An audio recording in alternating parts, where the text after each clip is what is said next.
Did you miss your deadline to renew your Medicaid coverage? You can still send your completed annual review form to Healthy Connections Medicaid. You may be assigned to another health plan, but you can ask to come back to First Choice within 60 days of renewed Medicaid eligibility. It's your family. It's your choice. First Choice is the right choice. Renew and choose us. Visit selecthealthofsc.com/renew to learn more. Judy was boring. Hello. Then Judy discovered ChumbaCasino.com. It's my little escape. Now Judy's the life of the party. Oh, baby, mama's bringing home the bacon. Whoa, take it easy, Judy. The Chumba life is for everybody. So go to ChumbaCasino.com and play over 100 casino-style games. Join today and play for free for your chance to redeem some serious prizes. ChumbaCasino.com. No purchase necessary. Void where prohibited by law. 18+ terms and conditions apply. See website for details. Hi, everybody. Welcome to a Sunday episode of Pretty Lies and Alibis. I'm Gigi. Can't ask Fruit Loop what she knows. We had planned to take the weekend off just to catch up on some things, and she was already out and about today and unable to join in. We'll be back together tomorrow to continue on those text messages between Lori Vallow and Zulema. But in the meantime, this is a case we've been watching all week, just haven't had a chance to do an episode on it yet. This is the case of Cassie Carli, mom who's missing out of Navarre Beach in Florida. And there's just been some developments in the last couple of days. We wanted to go ahead and get the episode out with the backstory of what we know so we can follow anything else that happens today or tomorrow. Just before we get into the facts of the case, her ex, Marcus Spanavello, was arrested Friday night around 11 o'clock near Lebanon, Tennessee. He had previously been found in Birmingham, Alabama with their 4-year-old daughter, whose name is Sailor, on Wednesday. Now, the Department of Social Services took Sailor from him, and hopefully she'll be back with Cassie's family very soon. I know they want her back bad.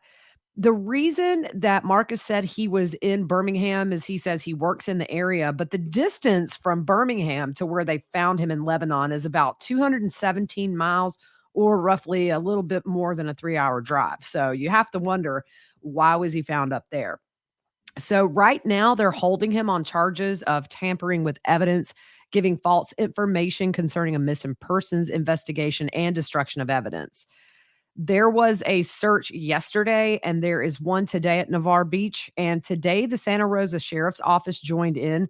They have announced there will be a press conference at 3 o'clock Eastern updating on the search. So, you know, unfortunately, these cases where we have moms who are missing and you find their car with their purse, sadly, it seems to follow the same patterns. Hopefully we get some good news.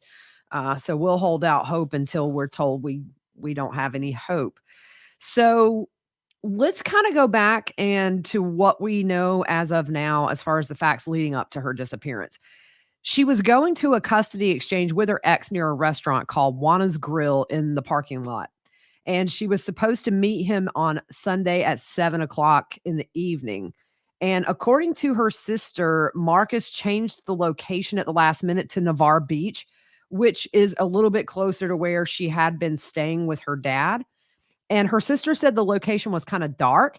Cassie always met him in well-lit areas, and they do share joint custody of Sailor. So she was last seen on Navarre Beach Sunday evening. Her car was located Tuesday at a boat ramp on the beach. Her purse was in the car, but the phone was missing. And there's been no phone activity or no purchases or signs of life since she was last seen.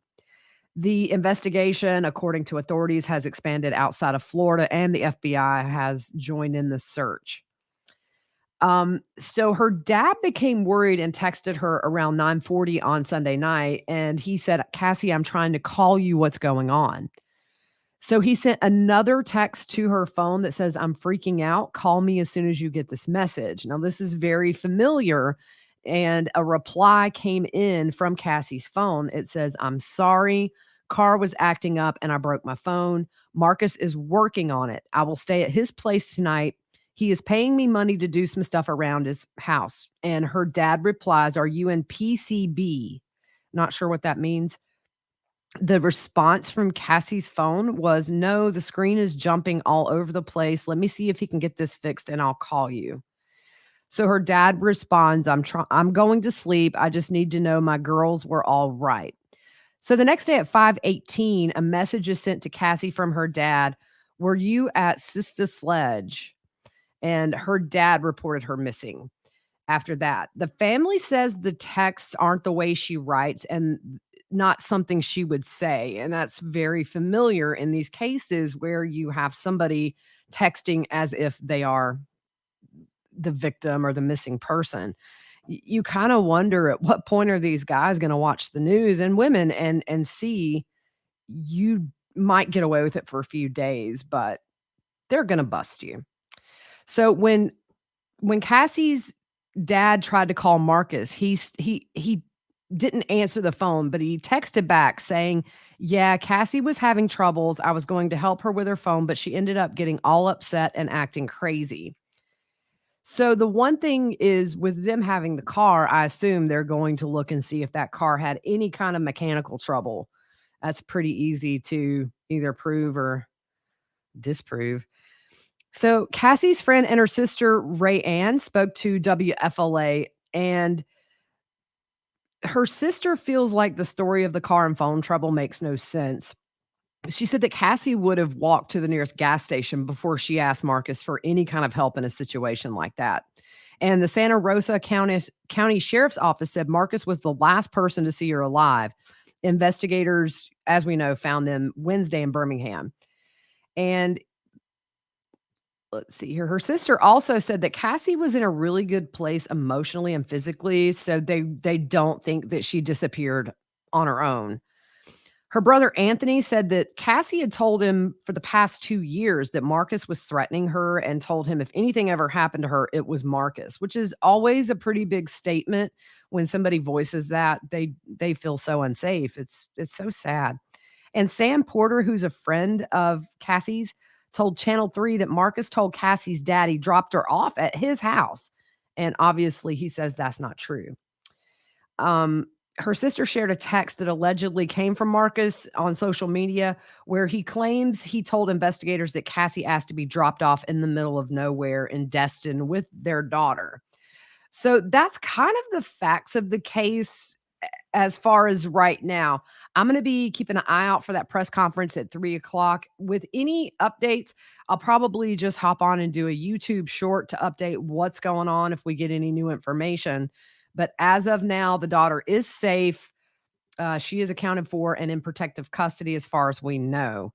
And he is behind bars. In the mugshot, I put it on all of our social media. To me, when you zoom in, it looks like he has a couple of shiners, a couple of black eyes. I don't know, maybe if it's lack of sleep, guilty conscience, or God forbid something happened to Cassie if she put up a fight. But his eyes looked very dark to me. I thought that was really kind of telling.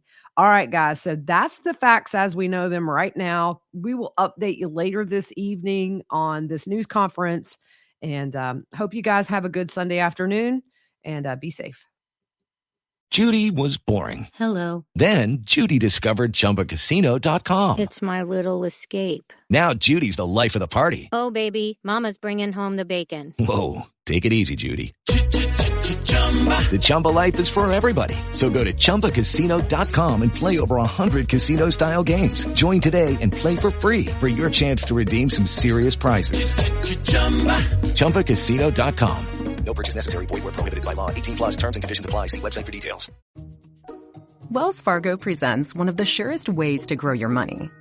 A Wells Fargo CD account, where you can earn a 5.00% annual percentage yield on an 11-month term with a minimum opening deposit of $5,000. Visit a Wells Fargo branch or wellsfargo.com/CD rates to open a CD account and start growing your savings with us.